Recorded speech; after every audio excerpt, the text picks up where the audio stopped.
তোমাদেরকে কিছু তসবি পাঠ করার জন্য দিয়ে যাচ্ছি। এই তসবিগুলো তোমরা যদি নিয়মিত পাঠ করো তাহলে আল্লাহ রব্বুল আলামিন তোমাদের ঘরের মধ্যে রহমত এবং বরকত সব সময় দিতে থাকবে। তারপর ফাতেমা রাদিয়াল্লাহু তাআলা আনহা অতি আগ্রহের সাথে বিশ্বনবীর কাছ থেকে তাসবি পাঠ করা শিখে নেন। তার কিছুদিন পর হযরত আলী রাদিয়াল্লাহু তাআলা আনহু সাহাবীদের বললেন, আমি আল্লাহর কসম খেয়ে বলছি, এই তাসবিগুলো যেই দিন থেকে আমরা পাঠ করতে শুরু করলাম সেই দিন থেকে আমাদের ঘরের সকল অভাব দূর হয়ে গিয়েছে এবং আমাদের সমস্ত কষ্ট এবং দুঃখগুলো লাঘব হয়ে গিয়েছে। একদা বিশ্বনবী 2 দিনের ক্ষুধা পেটে লইয়া মা ফাতেমার বাড়িতে যান। মা ফাতেমার ঘরেও সেই দিন কোনো খাবার ছিল না, কিন্তু বিশ্বনবীকে দেখে মা ফাতেমা বুঝতে পারলেন যে তার আব্বাজান অনেক ক্ষুধার্ত অবস্থায় আছে। নবীজি ফাতেমার ঘরে এসে বুঝতে পেরেছেন যে ফাতেমার ঘরে কোনো খাবার নেই।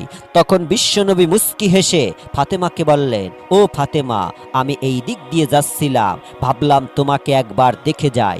এই বলে নবীজি ফাতেমার ঘর থেকে বের হয়ে গেলেন। কিন্তু মা ফাতেমা ঠিকই বুঝতে পেরেছিলেন নবীজি ক্ষুধার্ত অবস্থায় তার ঘরে এসেছিলেন। তখন ফাতেমা সেই অবস্থায় নামাজে বসে যান। 2 রাকাত নামাজ পড়ার পরে আল্লাহ রব্বুল আলামিনের কাছে মোনাজাত করে বলেন, হে আল্লাহ রব্বুল আলামিন, আপনি আমাকে যত পারেন কষ্ট দেন, কিন্তু আমার বাবাকে কোনো কষ্ট দিয়েন না। মা ফাতেমা যখন মোনাজাত শেষ করলেন তখন তিনি লক্ষ্য করতে পারলেন তার ঘরের মধ্যে কে যেন এসে খাবার দিয়ে গিয়েছে। ফাতেমা এতগুলো খাবার দেখে অনেক খুশি হলেন এবং নবীজিকে ডেকে নিয়ে আসলেন। নবীজি ঘরে এসে জিজ্ঞেস করলেন, মা, এই খাবার কে দিয়েছে?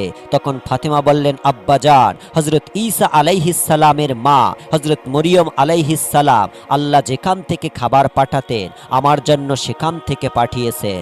তখন আমার নবী বুঝতে পেরেছেন আল্লাহ রব্বুল আলামিন ফাতেমার জন্য জান্নাতের খাবার পাঠিয়েছেন। তখন আমার নবীজি হযরত মা ফাতেমা রাদিয়াল্লাহু তাআলা আনহা এবং হযরত আলী রাদিয়াল্লাহু তাআলা আনহু, হাসান হোসাইন সবাই মিলে পেট ভরে খাবার খেলেন। এত সুস্বাদু খাবার খেয়ে মা ফাতেমা রাদিয়াল্লাহু তাআলা আনহা আল্লাহ রব্বুল আলামিনের দরবারে শুকরিয়া আদায় করলেন। ফাতেমা লক্ষ্য করলেন তাদের সবার খাবার শেষে অনেক খাবার অবশিষ্ট রয়ে গিয়েছে। তখন ফাতেমা পাড়া প্রতিবেশীকে ডেকে সমস্ত খাবারগুলো তাদের সবাইকে দিয়ে দিলেন। পাড়া প্রতিবেশীরা এত সুস্বাদু খাবার খেয়ে মা ফাতেমার প্রশংসা করতে লাগলেন।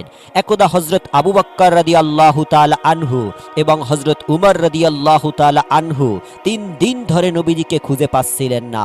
অবশেষে হযরত আবু বকর রাদিয়াল্লাহু তাআলা আনহু এবং হযরত উমর মুনাফিকদের কাছে গেলেন। মুনাফিকদের কাছে গিয়ে হযরত উমর তলোয়ার তাক করে বললেন, হে মুনাফিকের বাচ্চারা, আমার নবী